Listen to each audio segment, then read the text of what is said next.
the Sun is a giant bubble of magnetism called the magnetosphere.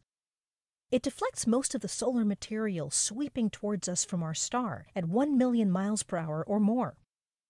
Without the magnetosphere, the relentless action of these solar particles could strip the Earth of its protective layers, which shield us from the Sun's ultraviolet radiation.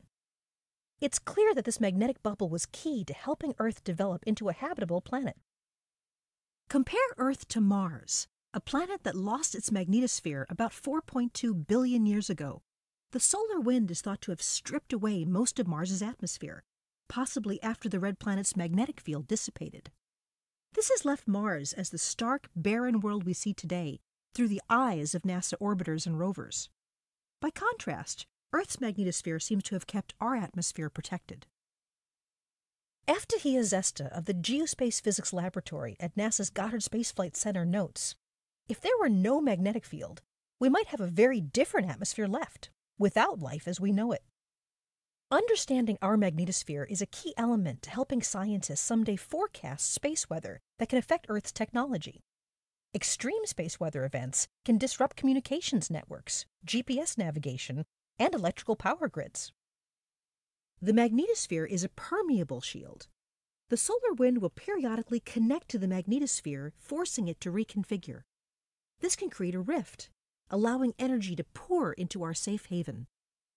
These rifts open and close many times daily, or even many times hourly. Most of them are small and short-lived. Others are vast and sustained. With the Sun's magnetic field connecting to Earth's in this way, the fireworks start. Zesta says, the Earth's magnetosphere absorbs the incoming energy from the solar wind and explosively releases that energy in the form of geomagnetic storms and substorms. How does this happen? Magnetic lines of force converge and reconfigure, resulting in magnetic energy and charged particles flying off at intense speeds. Scientists have been trying to learn why this crisscrossing of magnetic field lines, called magnetic reconnection, triggers such a violent explosion, opening the rifts into the magnetosphere.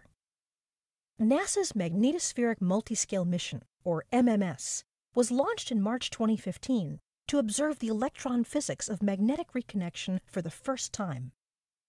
Bristling with energetic particle detectors and magnetic sensors, the 4 MMS spacecraft flew in close formation to areas on the front side of the Earth's magnetosphere, where magnetic reconnection occurs. MMS has since been conducting a similar hunt in the magnetosphere's tail. MMS complements missions from NASA and partner agencies such as Themis, Cluster, and Geotail, contributing critical new details to the ongoing study of Earth's magnetosphere. Together, data from these investigations not only help unravel the fundamental physics of space, but also help improve space weather forecasting. For more on the active presented by Science at NASA. If you wanted to reduce the amount of pollution humans produce,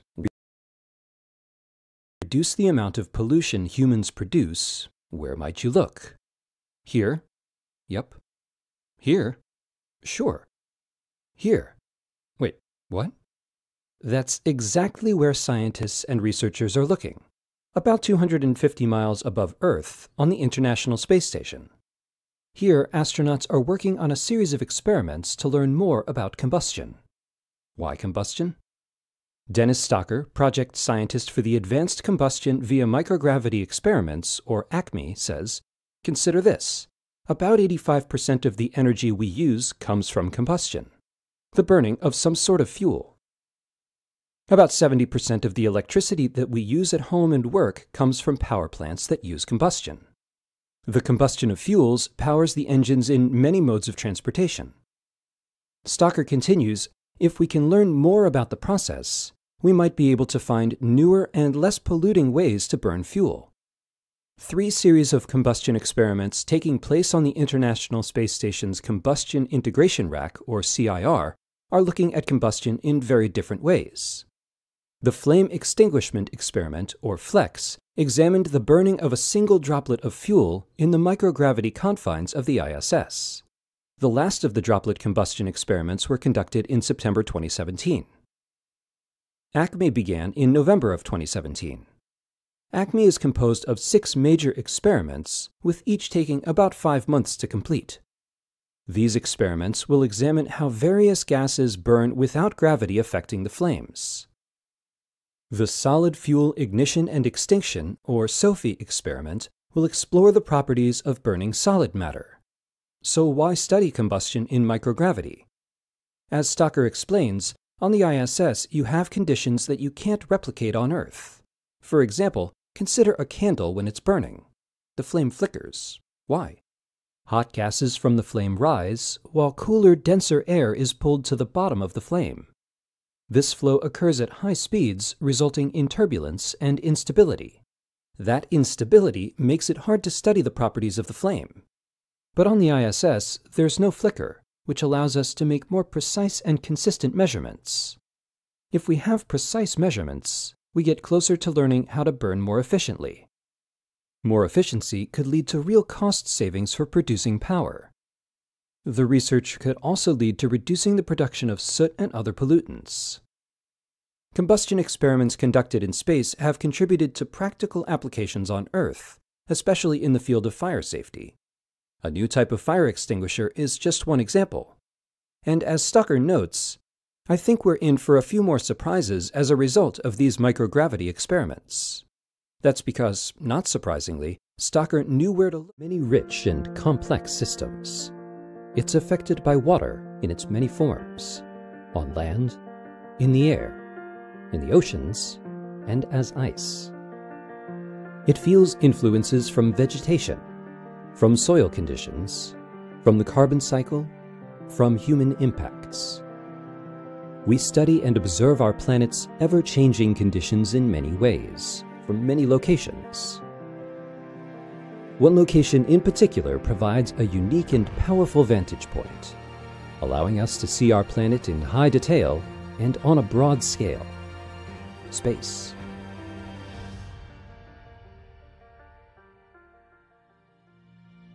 The International Space Station is home to many instruments that help with the study of our planet in a variety of ways. Each is an amazing resource for scientists and researchers, but together, they paint a picture of Earth richer and more detailed than any one instrument could provide. From the vantage point of the orbiting laboratory, JEDI measures Earth's surface vegetation, producing 3D views of forest height and structure and the surface topography beneath. Forests and other plant life respond to a variety of environmental stresses, and the EcoStress instrument allows researchers to study plant temperature and provides insights into how life on Earth responds to changes in water availability. OCO3 measures atmospheric CO2 with high accuracy, helping researchers better understand CO2 increases and decreases and the impacts of those changes. And through the use of 2 cutting-edge spectral imagers on the station, HISWI and DESIS, researchers have access to highly detailed information on materials across Earth's surface, from identifying minerals and rock types to distinguishing between plant species.